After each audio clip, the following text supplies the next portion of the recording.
los mares. ¿Por qué celebrar hoy el Día de los Océanos? Bien, ha sido una creación de las Naciones Unidas celebrar no solamente el Día de los Océanos, sino muchos acontecimientos de lucha contra las enfermedades, contra las discriminaciones, contra diversas formas de eh, situaciones que afectan a la humanidad en su conjunto. Entonces se hacen unas celebraciones, un día internacional, pasó hace 3 días la celebración del Día de la Tierra y del Día Mundial del Medio Ambiente. ¿Por qué celebrar los mares? Pregunto, porque los mares en primer lugar tienen una cobertura planetaria que ocupa el 70% de la Tierra, ¿no? Eso ya marca un indicador, marca una situación de preeminencia, por lo menos espacial, de los océanos a nivel de la Tierra, porque los océanos albergan entre el 50 y el 80% de toda la vida que hay en el planeta. Por estratégica, la importancia para el desarrollo. Entonces, lo que se ha pretendido es que la humanidad genere una conciencia, ¿no? Esa conciencia tiene repercusiones con la conciencia de los estados, de los pueblos exactamente a nivel estatal, ¿no? Y es ese un punto al cual quiero referirme haciendo énfasis, y es la necesidad de generar una vocación marítima de Colombia y de la sociedad colombiana, ¿no? Yo creo que es muy importante que antes de desarrollar tareas, a veces en forma grandilocuente, ¿no? Lo vamos a mirar más en unos pocos minutos. Yo creo que deberíamos ponernos tareas que pueden no resultar tan grandilocuentes, pero que pueden movilizar a una sociedad en dirección de generar conciencia marítima y vocación marítima, ¿no? Es fácil enunciarlo, es difícil alcanzar esos niveles de conciencia en los estados. Se requiere de educación, se requiere de cultura, se requiere de esfuerzos institucionales desde el Estado, acompañamiento de las organizaciones del Estado, de las instituciones, y también obviamente de mucha cultura, ¿no? Generar mucha cultura. Yo creo que esa importancia de la vocación marítima puede explicar en uno o en otro sentido las pérdidas de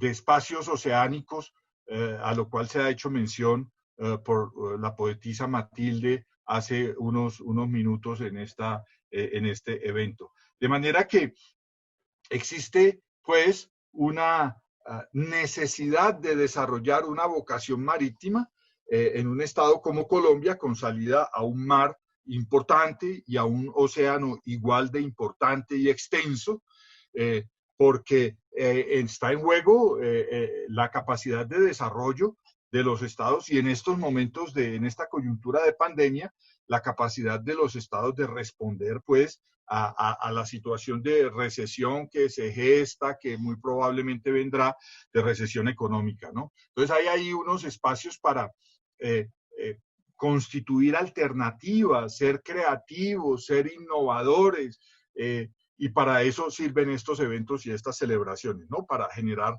reflexiones en ese sentido de adaptarnos, de entender lo que es la celebración del Día Mundial de los Océanos en ese aspecto pragmático, también artístico y también cultural, ya lo mencioné, y de educación, obviamente. Hay 3 puntos, decía, sobre los cuales yo quisiera hacer mención, aunque fuera muy brevemente. Son 3 puntos. Los mares para el desarrollo, la necesidad de un marco referente internacional, y en tercer lugar, una política pública para el patrimonio cultural subacuático, ¿no? Son 3 puntos, repito, que me parecen de capital importancia en esta coyuntura actual de Colombia, ¿no? El primero, mares para el desarrollo. Mares para el desarrollo porque hay varios eventos, situaciones internacionales que se desarrollarán a lo largo de la próxima década, es decir, del año 21 al 2030, que es la década mundial de las ciencias oceánicas, algo que tiene que ver mucho con la educación y con la cultura, programa también de las Naciones Unidas, y la adopción de los objetivos de desarrollo sostenible, también impulsada por la Asamblea General de las Naciones Unidas, para avanzar en unos objetivos de desarrollo que incluyen obviamente los mares y los océanos en el capítulo 14. Yo creo que Colombia tiene una oportunidad importante ahí de adaptar muchos aspectos de su economía, así como se ha propuesto una economía naranja. Yo creo que podríamos intentar desarrollar algo sobre lo cual se está avanzando mucho, se está avanzando bastante, y es la economía azul, ¿no? La economía de los océanos. Bien por la economía naranja, desde luego habrá que hacer muchos ajustes y correcciones y adaptaciones, pero no descuidemos la economía azul. Tenemos un mar y un océano, entre otras, para cubrir espacialmente, ¿no? Esos objetivos de desarrollo sostenible en el capítulo 14 sobre mares y océanos y biodiversidad marina establecen una recomendación, traen una recomendación que es importante y que consiste en pedir a los estados, sugerir a los estados que se ratifique la Convención de las Naciones Unidas, que ratifiquen aquellos que no la han ratificado y que los estados que ya la han ratificado, que la implementen, la Convención de las Naciones Unidas sobre el Derecho del Mar. Yo creo que es bien importante este aspecto y que Colombia se lance no propiamente en la ratificación, sería muy contundente decirlo de esa forma, más bien hay que decir abrir un espacio de discusiones académicas que se ha hecho en Colombia para definir si conviene o no, es decisión del Estado, de los poderes públicos, de los gobiernos, ratificar o no, pero sí podemos adelantar una discusión para determinar si conviene o no conviene ratificar la convención, ¿no? ¿Y por qué lo menciono? No solamente porque el documento de Objetivos de Desarrollo Sostenible hace esa recomendación, como indiqué en el capítulo 14, sino también porque en el documento COMPES de producción reciente, 31 de marzo de 2020, es decir, 2 meses y unos pocos días, trae un estudio, un análisis. Ese documento COMPES se titula Colombia, Potencia Oceánica Sostenible 2030, importante, objetivo, lleno de aspiraciones, pero para convertirnos en potencia bioceánica, yo creo que valdría la pena que pensáramos en desarrollar esa vocación marítima. De pronto nos tocará andar sobre la marcha y hacerlo al mismo tiempo, pero es importante que descubramos, repito, esa vocación marítima. Bien, dice ese documento, si Colombia quiere posicionarse como potencia bioceánica, debe ser un actor protagónico en los distintos escenarios del marco institucional, de los mecanismos multilaterales relacionados con la determinación del programa, etcétera, etcétera, del régimen de los espacios marítimos. Pues ese documento o ese texto está contenido en la Convención de las Naciones Unidas sobre el Derecho del Mar, ¿no? Adoptada en Montego Bay, Jamaica, en 1982. Más cuando el mismo documento COMPES, que es el 3990, habla de la desarticulación interinstitucional para la gobernanza biooceánica a nivel nacional y también a nivel internacional, ¿no? Pero no se menciona la convención. Yo creo que no está mal que sugiramos, y no es impertinente, que sugiramos esa discusión. De la convención son parte 170 estados, más o menos. Yo creo que es una suma importante de estados. Hagamos la discusión, que esto pues, es lo que conviene y lo que han hecho todos los estados, ¿no? Yo creo que es importante también decirlo. De manera que es un punto importante que podría contribuir mucho en los aspectos que mencionaba el profesor Federico Castellanos, cuando afirmaba que hace falta algo, ¿cierto?, en la investigación, pero no es culpa de los investigadores completamente, es una cuestión de directriz desde el Estado, ¿no? Hay varios ejemplos que muestran cómo un Estado puede gestionar, promover en la sociedad civil, pero desde una coordinación del Estado, precisamente en materia de investigación y de cultura, de educación, puede promover el desarrollo de esa vocación marítima de la cual estoy hablando, ¿no? No es bueno que seamos un país completamente andino, centrado en las montañas, en la política, en la gestión de los asuntos del Estado, descuidando o desatendiendo unos espacios oceánicos que nos dan un frente de 1.600 y algo kilómetros en la zona Caribe y de 2.200, 2.100 y algo de kilómetros en la ventana del Pacífico. Bien, podríamos seguir comentando sobre esto, pero noto que mi tiempo se está agotando. Quiero mencionar el tercer punto, y es el de la necesidad de una política pública en materia de patrimonio cultural subacuático, ¿no? Es importante que aquí también pongamos no sé si suene muy académico, pero pongamos un orden en sentido metodológico, ¿no? No en sentido de poder ni de imposición, sino metodológicamente hablando.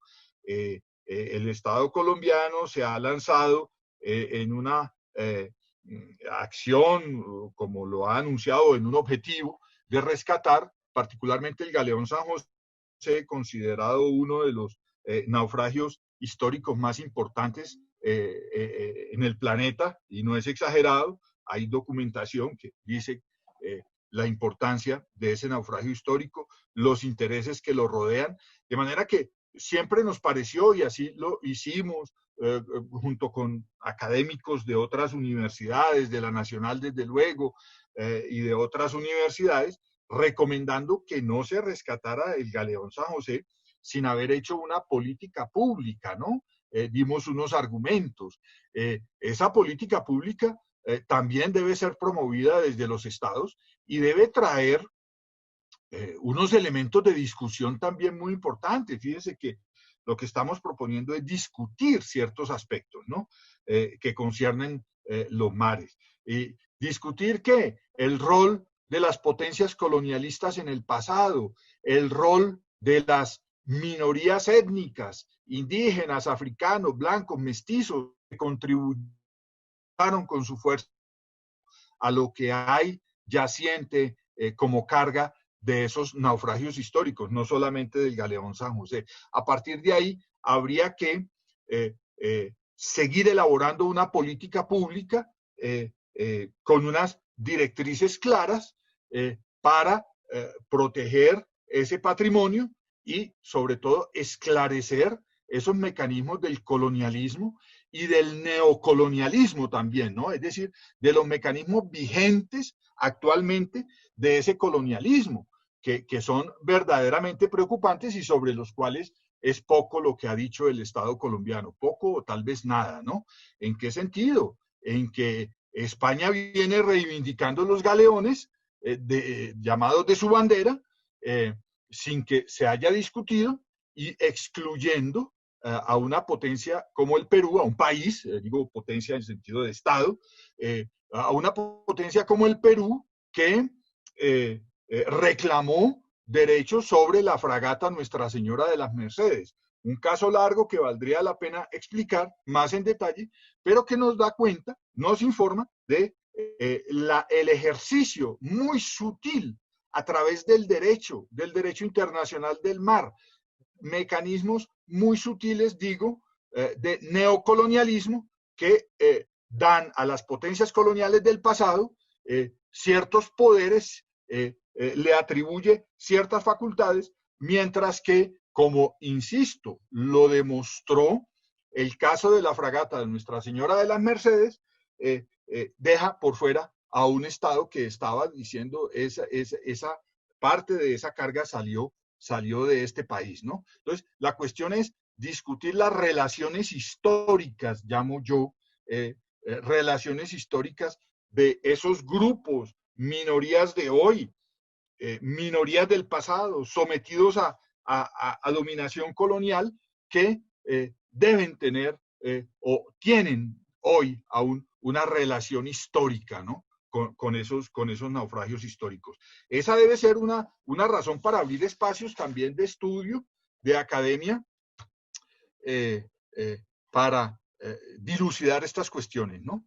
Hay que plantearlas, hay que invocarlas, hay que declararlas como una preocupación del Estado en ese sentido, antes de pretender rescatar un naufragio que presenta muchos problemas en cuanto a que hay unas sentencias que se han pronunciado sobre ese naufragio que hay que también, que hay que dilucidar también, ¿no? Como conclusión, y me excuso por haberme extendido, no he pretendido abusar de la paciencia de los organizadores. Como conclusión, hay tareas urgentes, tareas a nivel internacional en las cuales debe participar Colombia desde una dinámica de ser Estado que participa con voz y voto en los asuntos donde se discuten en los foros, perdón, donde se discuten los asuntos marítimos hacia futuro, ¿no? Colombia debe plantearse la ratificación de la Convención de las Naciones Unidas sobre el derecho del mar y mirar en qué no le conviene, no le convendría y en qué podría convenirle. Tal vez esa discusión sirva para posicionar al Estado, aún en el escenario de que no ratifique la convención, posicionarla mejor en ciertos escenarios. Fíjense que tiene mucho sentido la propuesta de la discusión sobre la ratificación de la convención. Hay que desarrollar una voluntad política para generar una verdadera vocación marítima. Tal vez eso nos conduzca a evitar las pérdidas, a ser más conscientes de la importancia de la defensa de los espacios oceánicos, de la protección de lo que hay en esos espacios oceánicos, a través del estudio, de la buena defensa de esos espacios, pensar más en colocar a gente que conozca y que tenga experiencia en esas defensas, ¿no? Eso es importante. Y el Estado colombiano debe también desarrollar una visión geopolítica de lo que representa el Estado, el mar, los océanos y la importancia estratégica. Como urgencia internacional también, la defensa de la biodiversidad marina, la discusión de una nueva convención para la protección de la biodiversidad marina, más allá de las 200 millas de la zona económica exclusiva, es decir, en alta mar. La cuestión de la contaminación por plásticos me parece también muy importante y sobre todo hacer prueba de innovación, de generar, o para más bien, innovación para generar mecanismos tendientes a aprovechar la oportunidad que brindan los mares para un desarrollo sostenible, un desarrollo respetuoso de las generaciones venideras, pero que permita en algún grado o en una buena medida superar los tiempos de recesión que se vienen con esto o como consecuencia inmediata de esta cuestión de la pandemia, ¿no? Eso era lo que yo tenía para decir, agradeciendo, reiterando mis agradecimientos a la organización de este evento